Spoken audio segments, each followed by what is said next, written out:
If your data is strange and it doesn't look good, who are you going to call? A statistician. You know, if you're watching this during fall semester, then the shirt and the song are all thematic and you totally get it. If you're watching this during spring semester, then this relates because we're trying to make a confidence interval for mu, because mu is like a ghost that you can't touch or something except. Okay, so point is, we have the height of a whole bunch of random statisticians. I'm actually taller than most, which is about true. We want to form a confidence interval for the average height. So when students see a question like this, very often they are really thrown for a loop. And I ask, what is it you wish you had? The answer is, I need an X bar and an S. Okay, so that's going to be your first step. X bar is 5.36. That's actually the same value as one of our statisticians, so there's luck for you. Now the next step is to find the standard deviation. And I'll bet none of you remembers how to do the standard deviation because that was clear back the first week of class, am I right? Raise your hand if you remember how to do this. Yep, nope, I don't see anybody raising their hand. Except for that one guy. Sir, you look really weird in the library. Can you put your hand down? Here is how we do the standard deviation.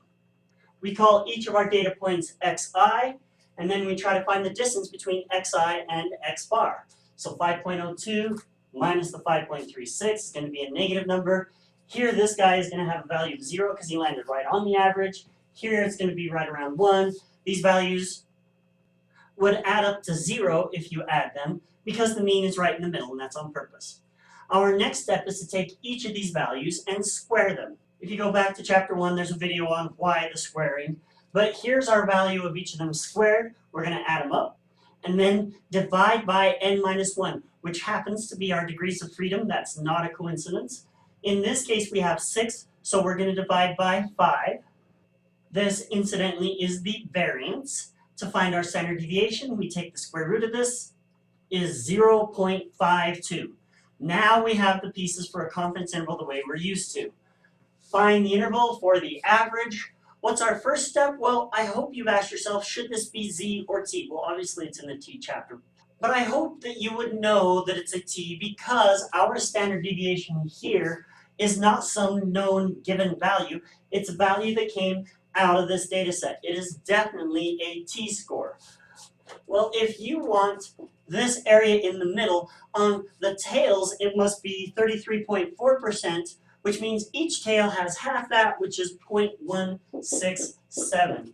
Here, 0.167 there. That's how it adds up to 100%. We should be able to get our t-score by switching to t. Degrees of freedom in this case is 5, not 58, 5.